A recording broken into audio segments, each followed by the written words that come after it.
10 décembre, Romains chapitre 6, chapitre 7, chapitre 8, chapitre 9, chapitre 10. Que dirons-nous donc? Demeurerions-nous dans le péché afin que la grâce abonde? Loin de là.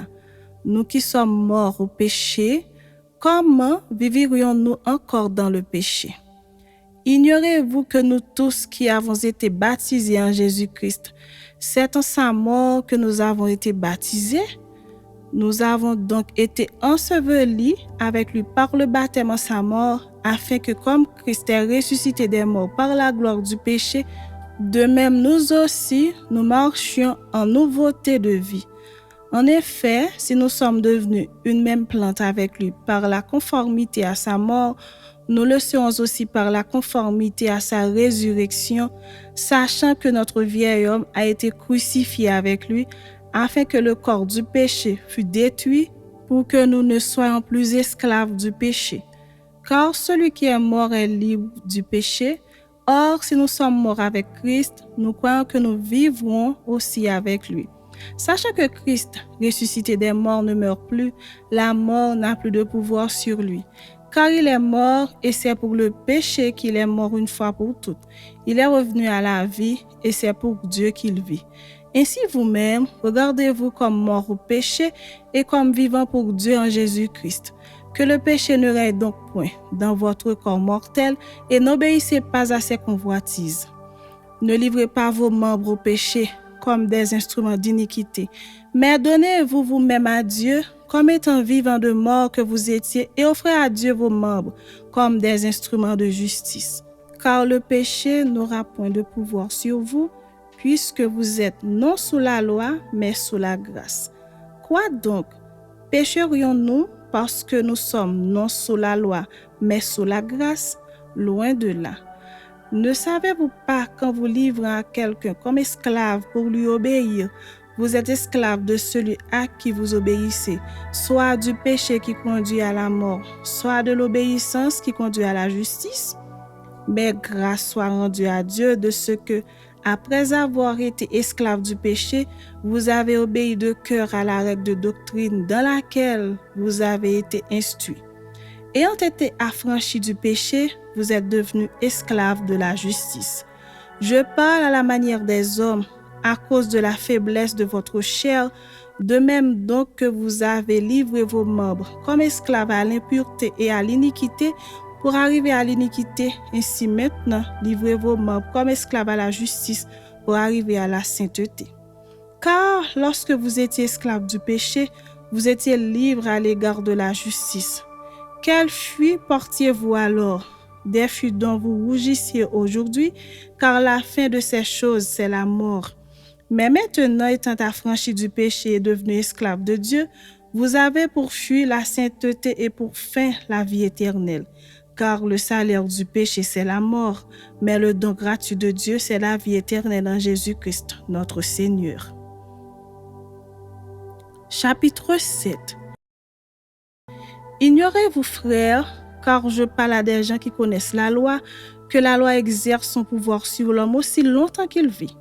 Ainsi, une femme mariée est liée par la loi à son mari tant qu'il est vivant. Mais si le mari meurt, elle est dégagée de la loi qui l'a liée à son mari. Si donc, du vivant de son mari, elle devient la femme d'un autre homme, elle sera appelée adultère. Mais si le mari meurt, elle est affranchie de la loi, de sorte qu'elle n'est point adultère en devenant la femme d'un autre.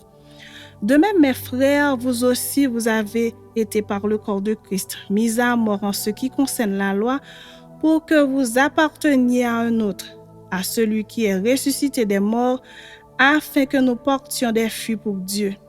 Car lorsque nous étions dans la chair, les passions des péchés provoqués par la loi agissaient dans nos membres, de sorte que nous portions des fruits pour la mort. Mais maintenant, nous avons été dégagés de la loi, étant morts à cette loi sous laquelle nous étions retenus, de sorte que nous servons dans un esprit nouveau et non selon la lettre qui a vieilli. Que dirons-nous donc? La loi est-elle péché? Loin de là. Mais je n'ai connu le péché que par la loi, Car je n'aurais pas connu la convoitise si la loi n'eût dit « Tu ne convoiteras point ». Et le péché, saisissant l'occasion, produisit en moi par le commandement toutes sortes de convoitises, car sans loi, le péché est mort. Pour moi, étant autrefois sans loi, je vivais. Mais quand le commandement vint, le péché reprit vie, et moi, je mourus. Ainsi, le commandement qui conduit à la vie se trouvera pour moi conduire à la mort, car le péché, saisissant l'occasion, me séduisit par le commandement et par lui me fit mourir. La loi donc est sainte et le commandement est saint, juste et bon. Ce qui est bon a-t-il donc été pour moi une cause de mort? Loin de là. Mais c'est le péché, afin qu'il se manifestât comme péché en me donnant la mort par ce qui est bon, et que par le commandement, il devint condamnable au plus haut point. Nous savons en effet que la loi est spirituelle, mais moi je suis charnel, vendu au péché. Car je ne sais pas ce que je ne fais point ce que je veux, et je fais ce que je hais. Or, si je fais ce que je ne veux pas, je reconnais par là que la loi est bonne. Et maintenant, ce n'est plus moi qui le fais, mais c'est le péché qui habite en moi. Ce qui est bon, je le sais, n'habite pas en moi, c'est-à-dire dans ma chair. J'ai la volonté, mais non le pouvoir de faire le bien. Car je ne fais pas le bien que je veux, et je fais le mal que je ne veux pas. Et si je fais ce que je ne veux pas, ce n'est plus moi qui le fais, c'est le péché qui habite en moi. Je trouve donc en moi cette loi. Quand je veux faire le bien, le mal est attaché à moi. Car je prends plaisir à la loi de Dieu, selon l'homme intérieur. Mais je vois dans mes membres une autre loi, qui lutte contre la loi de mon entendement et qui me rend captif de la loi du péché qui est dans mes membres. Misérable que je suis, qui me délivrera du corps de cette mort? Grâce soit rendue à Dieu par Jésus-Christ, notre Seigneur. Ainsi donc, moi-même, je suis par l'entendement esclave de la loi de Dieu et je suis par la chair esclave de la loi du péché. Chapitre 8. Il n'y a donc maintenant aucune condamnation pour ceux qui sont en Jésus-Christ. En effet, la loi de l'esprit de vie en Jésus-Christ m'a affranchi de la loi du péché et de la mort. Car chose impossible à la loi, parce que la chair la rendait sans force. Dieu a condamné le péché dans la chair, en envoyant à cause du péché son propre Fils dans une chair semblable à celle du péché, et cela afin que la justice de la loi fût accomplie en nous, qui marchons non selon la chair, mais selon l'esprit. Ceux, en effet, qui vivent selon la chair s'affectionnent aux choses de la chair, tandis que ceux qui vivent selon l'esprit s'affectionnent aux choses de l'esprit. Et l'affection de la chair, c'est la mort, tandis que l'affection de l'esprit, c'est la vie et la paix. Car l'affection de la chair est inimitié contre Dieu, parce qu'elle ne se soumet pas à la loi de Dieu et qu'elle ne le peut même pas. Or, ceux qui vivent selon la chair ne sauraient plaire à Dieu. Pour vous, vous ne vivez pas selon la chair, mais selon l'esprit, si du moins l'esprit de Dieu habite en vous. Si quelqu'un n'a pas l'esprit de Christ, il ne lui appartient pas. Et si Christ est en vous, le corps, il est vrai, est mort à cause du péché, mais l'esprit est vie à cause de la justice. Et si l'esprit de celui qui a ressuscité Jésus d'entre les morts habite en vous, celui qui a ressuscité Christ d'entre les morts rendra aussi la vie à vos corps mortels par son esprit qui habite en vous. Ainsi donc, frères, nous ne sommes point redevables à la chair pour vivre selon la chair. Si vous vivez selon la chair, vous mourrez.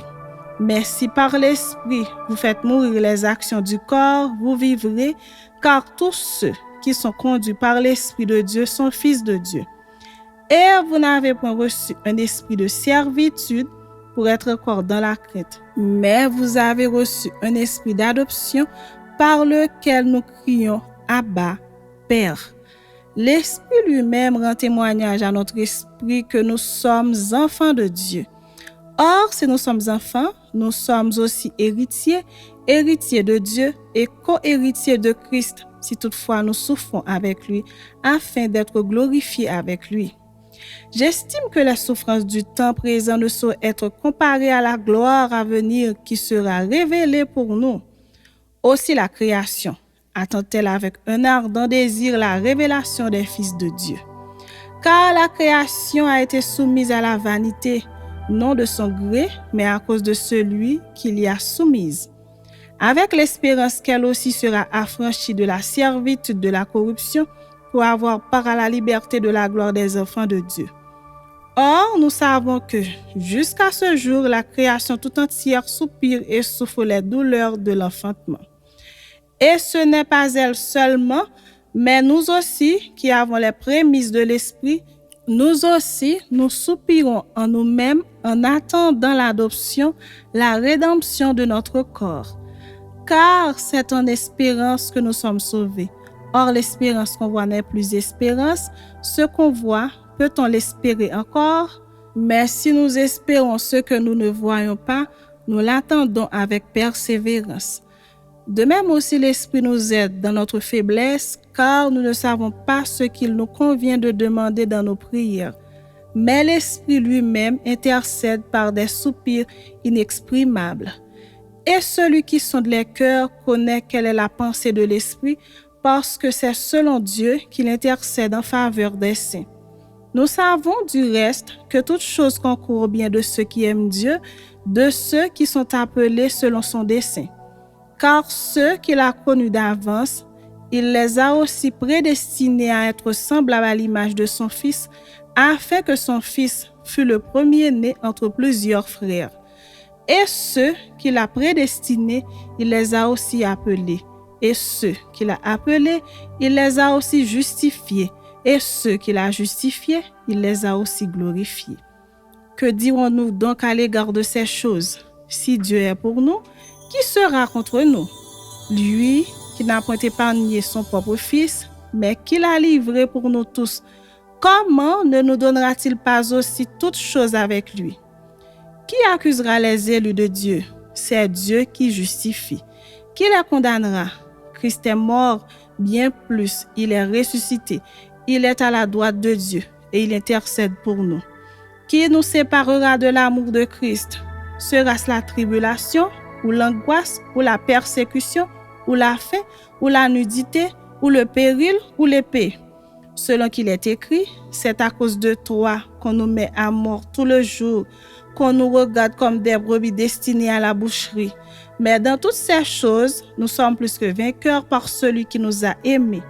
Car j'ai l'assurance que ni la mort, ni la vie, ni les anges, ni les dominations, ni les choses présentes, ni les choses à venir, ni les puissances, ni la hauteur, ni la profondeur, ni aucune autre créature ne pourra nous séparer de l'amour de Dieu manifesté en Jésus-Christ, notre Seigneur. Chapitre 9. Je dis la vérité en Christ, je ne mens point, ma conscience m'en rend témoignage par le Saint-Esprit. J'éprouve une grande tristesse et j'ai dans le cœur un chagrin continuel, car je voudrais moi-même être anathème et séparé de Christ pour mes frères, mes parents selon la chair, qui sont israélites, à qui appartiennent l'adoption et la gloire et les alliances et la loi et le culte et les promesses et les patriarches, et de qui est issu selon la chair le Christ, qui est au-dessus de toute chair, Dieu béni éternellement. Amen. Ce n'est point à dire que la parole de Dieu soit restée sans effet, car tous ceux qui descendent d'Israël ne sont pas Israël, et pour être la postérité d'Abraham, ils ne sont pas tous ses enfants, mais il est dit, en Isaac sera nommé pour toi une postérité, c'est-à-dire que ce ne sont pas les enfants de la chair qui sont enfants de Dieu, mais que ce sont les enfants de la promesse qui sont regardés comme la postérité. Voici en effet la parole de la promesse. Je reviendrai à cette même époque et Sarah aura un fils. Et de plus, il en fut ainsi de Rebecca et qui conçut du seul Isaac notre père.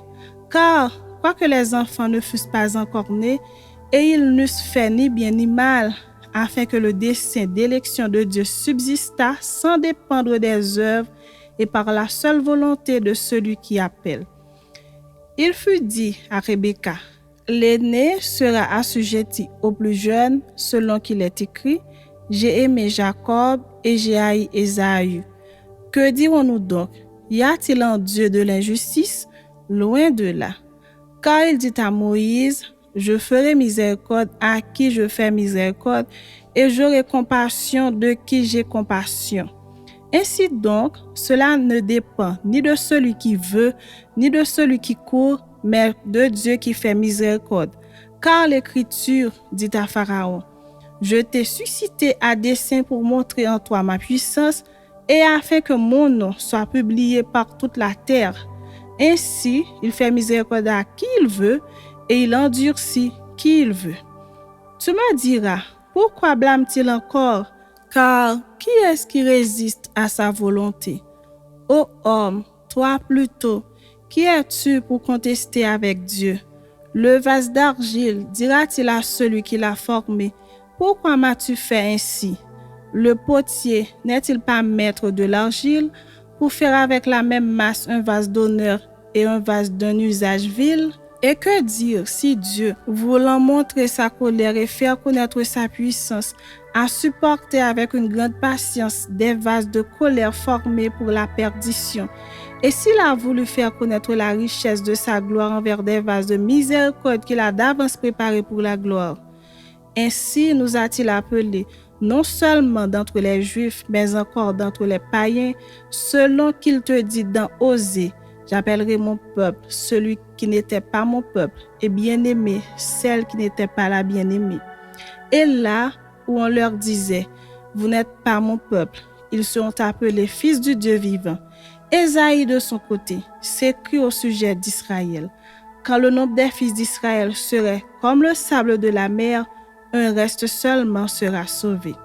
Car le Seigneur exécutera pleinement et promptement sur la terre ce qu'il a résolu. Et comme Ésaïe l'avait dit auparavant, si le Seigneur des armées ne nous eût laissé une postérité, nous serions devenus comme Sodome, nous aurions été semblables à Gomorrhe. Que dirons-nous donc? Les païens qui ne cherchaient pas la justice ont obtenu la justice qui vient de la foi, tandis qu'Israël, qui cherchait une loi de justice, n'est pas parvenu à cette loi. Pourquoi? Parce qu'Israël l'a cherchée, non par la foi, mais comme provenant des œuvres. Ils se sont heurtés contre la pierre d'achoppement, selon qu'il est écrit. Voici, je mets en Sion une pierre d'achoppement et un rocher de scandale, et celui qui croit en lui ne sera point confus. Chapitre 10. Frères, le vœu de mon cœur et ma prière à Dieu pour eux, c'est qu'ils soient sauvés. Je leur rends le témoignage qu'ils ont du zèle pour Dieu, mais sans intelligence, ne connaissant pas la justice de Dieu et cherchant à établir leur propre justice, ils ne se sont pas soumis à la justice de Dieu. Car Christ est la fin de la loi pour la justification de tous ceux qui croient. En effet, Moïse définit ainsi la justice qui vient de la loi. L'homme qui mettra ces choses en pratique vivra par elles. Mais voici comment parle la justice qui vient de la foi. Ne dis pas en ton cœur qui montera au ciel, c'est en faire descendre Christ, ou qui descendra dans l'abîme, c'est faire remonter Christ d'entre les morts. Que dit-elle donc? La parole est près de toi, dans ta bouche et dans ton cœur. Or, c'est la parole de la foi que nous prêchons. Si tu confesses de ta bouche le Seigneur Jésus, et si tu crois dans ton cœur que Dieu l'a ressuscité des morts, tu seras sauvé. Car c'est en croyant du cœur qu'on parvient à la justice, et c'est en confessant de la bouche qu'on parvient au salut, selon ce que dit l'Écriture. Quiconque croit en lui ne sera point confus. Il n'y a aucune différence, en effet, entre le juif et le grec, puisqu'ils ont tous un même Seigneur, qui est riche pour tous ceux qui l'invoquent. Car quiconque invoquera le nom du Seigneur sera sauvé. Comment donc invoqueront-ils celui en qui ils n'ont pas cru? Et comment croiront-ils en celui dont ils n'ont pas entendu parler? Et comment en entendront-ils parler s'il n'y a personne qui prêche? Et comment y aura-t-il des prédicateurs s'ils ne sont pas envoyés. Selon qu'il est écrit, qu'ils sont beaux les pieds de ceux qui annoncent la paix, de ceux qui annoncent de bonnes nouvelles. Mais tous n'ont pas obéi à la bonne nouvelle. Aussi Ésaïe dit-il, Seigneur, qui a cru à notre prédication? Ainsi la foi vient de ce qu'on entend, et ce qu'on entend vient de la parole de Christ. Mais je dis, n'ont-ils pas entendu? Au contraire, leur voix est allée par toute la terre et leur parole jusqu'aux extrémités du monde. Mais je dis, Israël ne l'a-t-il pas su? Moïse le premier dit, j'exciterai votre jalousie par ce qui n'est point une nation. Je provoquerai votre colère par une nation sans intelligence. Et Ésaïe pousse la hardiesse jusqu'à dire, j'ai été trouvé par ceux qui ne me cherchaient pas. Je me suis manifesté à ceux qui ne me demandaient pas. Mais au sujet d'Israël, il dit, j'ai tendu mes mains tout le jour vers un peuple rebelle et contredisant.